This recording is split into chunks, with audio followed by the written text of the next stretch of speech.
Good day to everyone and hello universe.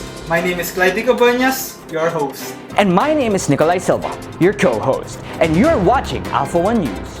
Serving you the fresh and aerospace news all over the world. With our first news, the Sikorsky airplane had recently finished its first trip with their first unmanned flight with the Black Hawk helicopter. The event occurred as a result of a joint venture with the Pentagon's exploration, in which it is a Stratford subsidiary of Lockheed Martin Corporation and cost $160 million. The flight was just approximately 30 minutes over Stronghold Campbell, Kentucky in the United States. With Sikorsky's technological advancements, the 14,000-pound helicopter underwent a redesigning procedure. The firm claims that the redesigning can modify how pilots and their teams perform missions in low perceivability and recognition without interchanges. According to Stuart Young, one of the project managers at the Advanced Research Projects Agency, the air crew labor in cockpit automation system, or commonly known as ALIAC, has taken advantage of the advancements of aviation robotization improvements over the course of the last 50 years.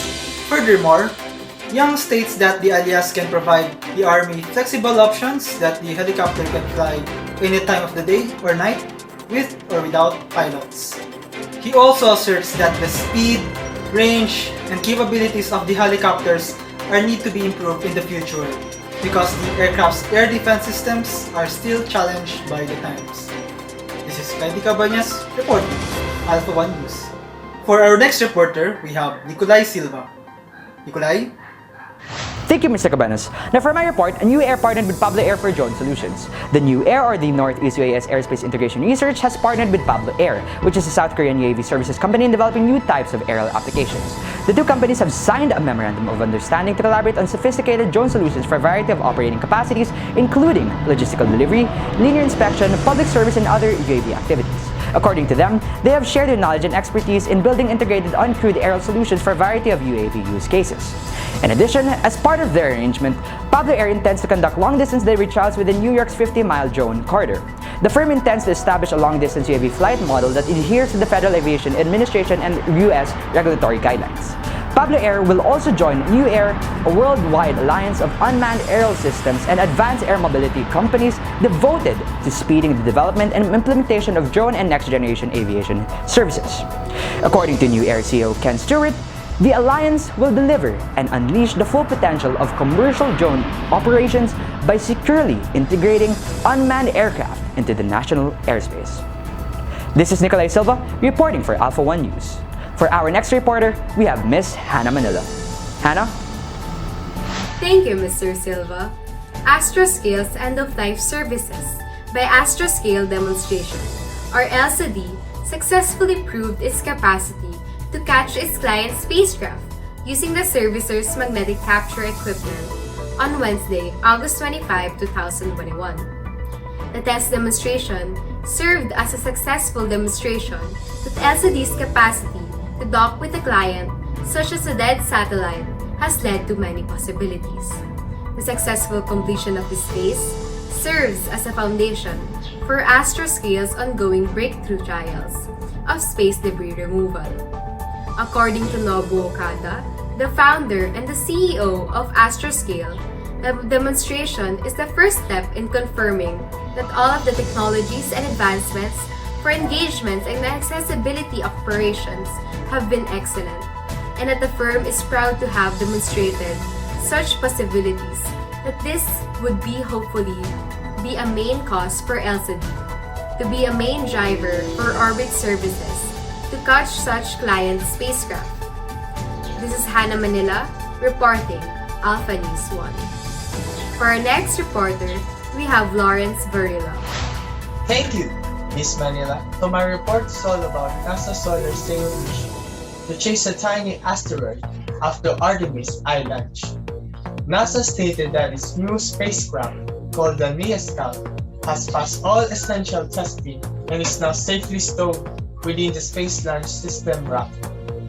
By reflecting sunlight, the large area sail will generate propulsion. Sunlight particles bounce off the solar sail giving it a modest but continual push. This steady propulsion can drive the spacecraft to a very high speed over time, allowing it to maneuver across space and catch up to its target asteroids. NASA noted in a press release that the sail will provide the majority of the NEA Scout propulsion, although small cold gas thrusters with limited fuel supply will also aid in maneuvers and orientation. Because sunlight is a constant force, a tiny spacecraft mounted with a big solar sail can eventually travel many miles per second. NEA Scout will maneuver by tipping and tilting its sail to modify the angle of sunlight, so changing the amount of thrust and direction of travel, similar to how boat uses the wind sail. That's all. This is Lawrence Barilla reporting Alpha 1 News. For our next reporter, we have Sir Mark Burke. Thank you, Mr. Barilla. For my report, Boeing demonstrated its industry-leading portfolio of commercial, defense, and support services at the Singapore Air Show this month, the largest in Southeast Asia. By emphasizing breakthrough technologies and capabilities focused on safe and sustainable aircraft. The 777X, Boeing's newest fuel-efficient wide-body jet, will be on display during the exhibition, along with the company's maritime patrol aircraft, advanced fighters and trainers, and autonomous systems.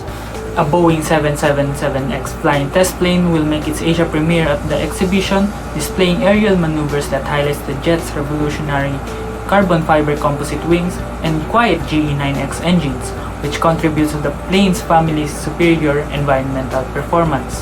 The 777-9 will be the world's largest and most efficient twin-engine jet, delivering 10% better fuel use, emission, and operating costs than the competition. Now for our next reporter, we have Sir Juan Victor. Thank you, Mr. Flores. In other news, NASA's new space telescope nears destination in solar orbit. Last January 24, 2022, NASA's James Webb Area Telescope approached its gravitational parking space in orbit around the Sun, over 1 million miles from Earth.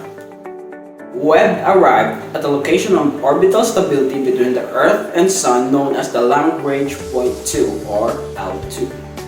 1 month after launch, Webb is following a specific course in space that will keep it constant alignment with Earth as the planet and the telescope round the Sun in tandem, allowing for continuous radio contact. The telescope's primary mirror was positioned to get the optimum focus of the mirror, which was taking over 3 months. Ground personnel operated the observatory spectrograph, camera, and other instruments as the alignment advances. The equipment will then be calibrated for 2 months. If all goes according to plan, Webb should be able to start making observations in early summer, with the first photographs serving as proof that the equipment is working properly. However, Webb's most ambitious efforts, such as plans to train its mirror on objects farthest from Earth, will take longer to complete, so it will be some time before the public sees such photos. This is John Victor A. Juan reporting Alpha 1 News. For other aerospace strength and innovation news, let's head over to Mr. Saturn. In other news, the South China Morning Post announced China's first module of the upcoming Tianhong space station, which utilizes iron propulsion. The Tianhe module, which was launched in April 2021, is powered by 4 ion thrusters, which use electricity to accelerate ions. According to the publication, one of the company's in-developed ion drive has been burning for more than 11 months. Ion propulsion is a technology that could realistically reduce the time it takes to journey to Mars, but also realistically reduce the amount of fuel required. The additional engine utilized 4 tons of rockets to keep the International Space Station in orbit for a year. According to the Chinese Academy of Sciences, it would only take 400 kilograms to stay in orbit for the same period of time using iron thruster. A journey to Mars will be shortened from 8 months to just 39 days. China is placing a large bet on iron thruster, expecting to utilize them not just for space station but also for the future of satellite constellation and nuclear power spacecraft capable of taking men to Mars. I'm Josh Andre Satur, reporting for Alpha One News. Thank you, Mrs. Sator. And now, for my report. Virginia Tech's shape-shifting drone is a new soft robot that has ability to transform from being an aerial vehicle to a ground vehicle and vice versa. Rubber, metal, and other heating materials and technology were utilized by the researchers. This research could be utilized to transform and produce a wearable technology to make equipment that can soft pill after being injured. The researchers from the Virginia Tech are looking forward to this technology's possibilities. The researchers use flexible materials instead of the typical gears, belts, and motors to construct and modify the robot. Using rubbers and composite materials, the researchers were able to develop a structure with a repetitive geometric shape. It could be warped and readjusted while preserving its strength. With this technology, the researchers are currently looking into the possibility of this technology in soft robotics. It might be utilized to create multitasking machines and construct wearable technologies. This is Janar Leante reporting Alpha One News. For our next reporter, we have Mr. Tanyumor with this report. Mr. Tanyumor? Thank you, Mr. Leante. So let's start. For my report, Boeing's first unmanned aircraft successfully refueled a fighter jet in midair. MQ-25 delivered jet fuel to US aircraft in a safe manner on June 4, 2021. A Navy FA-18 Super Hornet took a test flight. So, MQ-25 will be delivered to Norfolk, Virginia later this year for deck handling trials on board a Navy carrier.